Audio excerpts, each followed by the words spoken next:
Lecture audio du conte Gros comme le pouce de Jacob et William Grimm par Valérie Alain.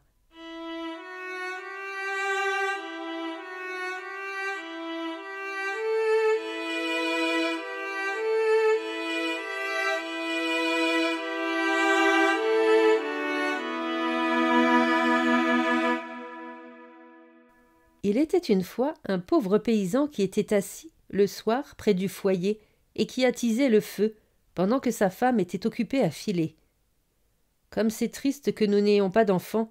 C'est tellement silencieux chez nous, alors que chez les autres, il y a tant de bruit et de joie, dit-il. « C'est vrai, soupira sa femme. Même si nous n'avions qu'un seul enfant, et quand bien même il serait tout petit, même aussi gros que mon pouce, je serais tout de même contente, car nous l'aimerions quand même de tout notre cœur. » Le hasard fit que la femme devint souffrante, et qu'au bout de 7 mois, elle donna naissance à un enfant dont tous les membres étaient certes parfaits, mais qui n'était pas plus gros qu'un pouce. « Il est tel que nous l'avons désiré, et ce sera notre enfant chéri, » dirent alors les époux. Et ils appelèrent l'enfant d'après son appartenance, gros comme le pouce. Ils ne le laissèrent pas manquer de nourriture, mais l'enfant ne devint pas plus grand, et il garda la taille qui était la sienne à sa première heure. Cependant il avait le regard vif et intelligent, et il se révéla bientôt être un petit bonhomme astucieux et leste, qui réussissait dans tout ce qu'il entreprenait. Un jour le paysan se préparait à aller dans la forêt pour abattre du bois, et il dit dans sa barbe « Comme j'aimerais que quelqu'un puisse me rejoindre plus tard avec la charrette. »« Ô père, je vais vous l'amener, la charrette. Vous pouvez compter sur moi, elle sera dans la forêt à l'heure que vous voudrez, » s'écria Gros comme le pouce. « Comment t'y prendrais-tu ? Tu es bien trop petit pour mener le cheval par la bride, » dit l'homme en éclatant de rire. « Ça ne fait rien, père. Si seulement mère veut bien atteler la charrette, je grimperai dans l'oreille du cheval, et je lui dirai où il doit aller. »« Eh bien, pour cette fois, nous allons essayer, » répondit le père. Quand il fut l'heure, la mère attela la charrette et posa Gros comme le pouce dans l'oreille du cheval, et le petit se mit alors à crier pour diriger le cheval. « Udia, Udia !» Et le cheval se mit à avancer tout à fait comme il faut, comme s'il était dirigé d'une main experte, et la charrette prit la route qu'il fallait en direction de la forêt. Le hasard fit qu'au moment même où elle prenait un virage et que le petit criait « Dia, dia !» 2 hommes étrangers passaient par là. « Mon Dieu !» s'écria l'un d'eux, « qu'est-ce donc là ? Voilà une charrette qui avance avec un cocher qui donne des ordres au cheval, mais qui est invisible. »« Il y a quelque chose de louche là-dessous, » répondit l'autre. « Suivons la charrette pour voir où elle s'arrêtera. » Quant à la charrette, elle continua de s'enfoncer dans la forêt et s'arrêta juste à l'endroit où le bois avait été abattu. Lorsqu'il aperçut son père, Gros comme le pouce, lui cria « Regarde, père, me voilà avec la charrette. Maintenant, fais-moi descendre. » Le père arrêta le cheval avec sa main gauche, pendant qu'avec sa main droite, il sortait son petit garçon de l'oreille de l'animal. Gros comme le pouce, tout joyeux, s'assit ensuite sur un brin de paille. Lorsqu'ils le virent, les 2 étrangers ne surent quoi dire tant ils étaient stupéfaits. L'un prit l'autre à part et lui dit « Écoute un peu, ce petit homme pourrait bien faire notre bonheur. Si nous le montrons pour de l'argent dans une grande ville, achetons-le. » Ils s'approchèrent du paysan et lui dirent « Vendez-nous votre petit bonhomme, il vivra bien chez nous. »« Non, » répondit le père, « c'est mon petit trésor, et il n'est pas à vendre pour tout l'or du monde. » Mais Gros comme le pouce, entendant parler de vente, grimpa le long des plis des vêtements de son père, se mit debout sur son épaule et lui chuchota à l'oreille « Père, donnez-moi donc, je saurais bien retrouver le chemin de chez vous. » Le père le donna donc aux 2 hommes en échange d'une belle pièce. « Où veux-tu t'installer » lui demandèrent ces derniers. « Ah, posez-moi donc sur le bord de votre chapeau. Je pourrais y aller et venir tout en admirant le paysage, et je ne tomberai pas. » Ils satisfirent son désir, et après que Gros comme le pouce eut dit adieu à son père, ils partirent avec lui. Ils marchèrent ainsi jusqu'à ce que la nuit tombe. Le petit bonhomme dit soudain « Posez-moi par terre, j'ai une envie pressante. »« Reste donc en haut, » dit l'homme sur la tête duquel il se trouvait. je ne m'en offusquerai pas. Il arrive que les oiseaux aussi me laissent tomber quelque chose sur la tête. Non, répondit Gros comme le pouce. Moi aussi je sais ce qu'il est convenable de faire. Faites-moi vite descendre. L'homme ôta son chapeau et posa le petit bonhomme dans un champ, au bord du chemin. Il s'élança et rampa un peu, çà et là, entre les mottes de terre. Puis il s'engouffra soudain dans un trou de souris qu'il avait repéré. « Bonsoir, messieurs, rentrez donc chez vous sans moi !» cria-t-il aux deux hommes en se moquant d'eux. Ils accoururent et se mirent à fouiller le trou de souris avec des bâtons. Mais en vain, Gros comme le pouce s'enfonçait de plus en plus profondément sous la terre. Et comme il fit bientôt complètement nuit, ils durent reprendre le chemin de chez eux, contrariés et la bourse vide. Quand Gros comme le pouce eut compris qu'ils étaient partis, il ressortit de son passage souterrain. « C'est si dangereux de marcher dans un champ quand il fait noir. On a vite fait de se rompre le cou, » dit-il. Mais heureusement, il se cogna contre une coquille d'escargot qui était vide. « Dieu soit loué, ici je peux passer la nuit en sécurité, » dit-il en s'y faufilant. Peu après, alors qu'il était sur le point de s'endormir, il entendit deux hommes passer par là, et l'un d'eux dit « Comment pouvons-nous bien nous y prendre pour voler son argent et son argenterie à ce riche pasteur ?»« Je pourrais te le dire, moi, » cria Gros comme le pouce, avant que l'autre ait eu le temps de répondre. « Qui était-ce » demanda l'un des voleurs effrayés. « J'ai entendu quelqu'un parler. » Ils s'arrêtèrent et tendirent l'oreille, et Gros comme le pouce se remit à parler. « Prenez-moi avec vous, et je vous aiderai. »« Où es-tu donc ?»« Cherchez par terre, et essayez de repérer d'où vient ma voix, » répondit-il. Les voleurs finirent par le trouver, et le soulevèrent en l'air. « Tu peux nous aider, toi, petit nabot ?» dirent-ils. « Écoutez plutôt, » répondit-il. « Je vais me glisser dans la chambre du pasteur en passant entre les barreaux de fer, et je vous ferai passer dehors ce que vous voudrez. »« Très bien, dirent-ils. Nous allons voir de quoi tu es capable. » Quand ils arrivèrent au presbytère, Gros comme le pouce se faufila dans la chambre, mais il se mit aussitôt à crier à plein poumon. « Voulez-vous tout ce qu'il y a ici ?»« Parle donc moins fort, pour que personne ne se réveille, » répondirent les voleurs effrayés. Mais Gros comme le pouce fit comme s'il n'avait pas compris et se mit à crier de nouveau. « Que voulez-vous ? Voulez-vous tout ce qu'il y a ici ?» La cuisinière, qui dormait dans la pièce voisine, entendit cela. Elle se redressa dans son lit et tendit l'oreille. Cependant les voleurs avaient eu si peur qu'ils avaient pris leurs jambes à leur cou et qu'ils s'étaient un peu éloignés.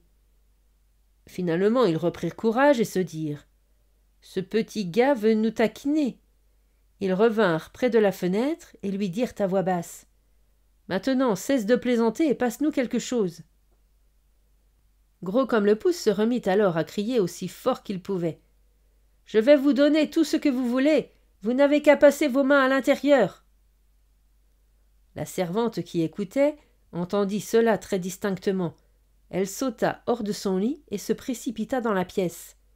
Les voleurs déguerpirent et se mirent à courir aussi vite qu'ils pouvaient, comme s'ils avaient la chasse sauvage à leurs trousses. La servante, quant à elle, ne voyant rien, partit allumer une bougie. Quand elle revint avec la lumière, Gros comme le pouce se glissa dans la grange sans qu'on le voie. La servante, après avoir cherché dans tous les coins sans rien trouver, finit par retourner se coucher en se disant qu'elle avait dû rêver les yeux et les oreilles ouverts. Gros comme le pouce avait escaladé les brins de foin et avait trouvé un bon endroit pour dormir. Il voulait s'y reposer jusqu'à ce que le jour se lève, puis retourner chez ses parents. Mais il n'était pas au bout de ses aventures. Oui, il y a bien des tracas et des malheurs dans ce monde. La servante se leva dès l'aube pour aller nourrir le bétail. Elle se rendit tout d'abord dans la grange, où elle saisit une brassée de foin justement là où le pauvre Gros comme le pouce était allongé, endormi. Mais il dormait si profondément qu'il ne se rendit compte de rien et qu'il se réveilla seulement dans la gueule de la vache qu'il l'avait prise en même temps que le foin. « Ah, mon Dieu, comment ai-je fait pour me retrouver dans cette foulerie ?» s'écria-t-il, quand il comprit rapidement où il était. Il dut alors prendre garde à ne pas se retrouver entre les dents de la vache pour ne pas être broyé, puis il fut bien obligé de glisser dans son estomac en même temps que le foin. Ils ont oublié de faire des fenêtres dans cette pièce, et le soleil n'y entre pas, et personne ne vient m'apporter une bougie, dit-il.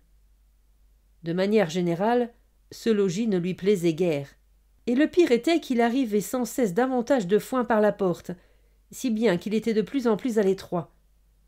Finalement, pris de peur, il se mit à crier aussi fort qu'il pouvait. « Ne m'apportez plus à manger! Ne m'apportez plus à manger !» La servante était justement en train de traire la vache, et quand elle entendit celle-ci parler sans voir personne, et que la voix était la même que celle qu'elle avait entendue pendant la nuit, sa frayeur fut telle qu'elle tomba de sa petite chaise sur laquelle elle était assise, renversant tout le lait. Elle courut en toute hâte trouver son maître, et se mit à crier. « Oh mon Dieu, monsieur le pasteur, la vache a parlé !»« Tu es folle, répondit le pasteur. Mais il se rendit en personne à l'étable pour voir ce qui s'y passait. Mais à peine y avait-il posé le pied que Gros comme le pouce se remit à crier. « Ne m'apportez plus à manger! Ne m'apportez plus à manger !» Le pasteur prit peur à son tour, pensant que la vache était possédée par un esprit malin, et il ordonna de la tuer. La vache fut donc tuée. Quant à son estomac, dans lequel Gros comme le pouce était prisonnier, on le jeta sur un tas de fumier. Gros comme le pouce eut bien du mal à s'y frayer un passage. Il parvint finalement à avoir un peu de place, mais au moment même où il s'apprêtait à passer la tête à l'extérieur, un nouveau malheur survint. Un loup affamé arriva en courant et ne fit qu'une bouchée de l'estomac tout entier. Gros comme le pouce ne perdit pas courage.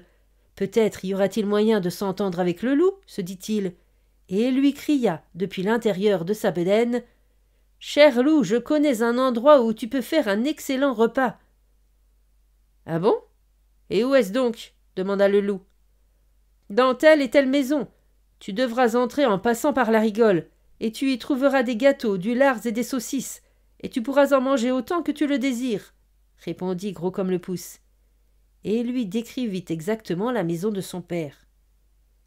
Le loup ne se fit pas dire deux fois. Il s'engouffra dans la rigole pendant la nuit et s'en donna à cœur joie dans le garde-manger. Une fois repu, il voulut repartir, mais il était devenu si gros qu'il ne pouvait plus emprunter le même chemin pour sortir. Gros comme le pouce avait compté là-dessus, et se mit à faire un bruit de tous les diables dans le ventre du loup, tapant des pieds et criant tout ce qu'il pouvait. « Veux-tu bien te tenir tranquille ?» lui dit le loup. « Tu vas réveiller les gens. »« Et puis quoi encore? Tu t'es rempli la panse, et moi aussi j'ai envie de m'amuser, » répliqua le petit bonhomme. Puis il se remit à crier de toutes ses forces. Cela finit par réveiller son père et sa mère, qui se précipitèrent vers le cellier et regardèrent à l'intérieur par les fentes qu'il y avait entre les planches. Voyant qu'un loup s'y trouvait, ils partirent en courant, et l'homme alla chercher sa hache pendant que sa femme s'emparait de la faux. « Reste derrière, » dit l'homme, quand ils entrèrent dans le cellier. « Si je lui donne un coup et qu'il n'en meurt pas, ce sera à toi de frapper et de lui découper le corps. » Gros comme le pouce entendit alors la voix de son père et s'écria. « Cher père, je suis là, je suis dans le ventre du loup. »« Dieu soit loué! Notre enfant bien-aimé est retrouvé, s'écria le père, au comble de la joie. Et il ordonna à sa femme de poser sa faux pour éviter de blesser Gros comme le pouce. Puis il leva le bras et donna au loup un coup sur la tête, qui le fit s'effondrer, mort. Ils prirent ensuite un couteau et des ciseaux, ouvrirent le ventre du loup et en sortirent leur petit bonhomme. « Ah, fit le père, que de soucis nous avons endurés pour toi. »« Oui, père, j'ai beaucoup voyagé à travers le monde, mais grâce à Dieu, je peux de nouveau respirer de l'air frais. »« Où es-tu donc allé ?»« Ah, père, j'ai été dans le trou de souris, dans le ventre d'une vache et dans la bedaine d'un loup, mais maintenant je vais rester près de vous. »« Quant à nous, nous ne te vendrons plus jamais, pour toutes les richesses du monde, » répondirent ses parents, en câlinant et en embrassant leur Gros comme le pouce bien-aimé. Ils lui donnèrent à manger et à boire, et lui firent faire des habits neufs, car les siens avaient été abîmés pendant le voyage.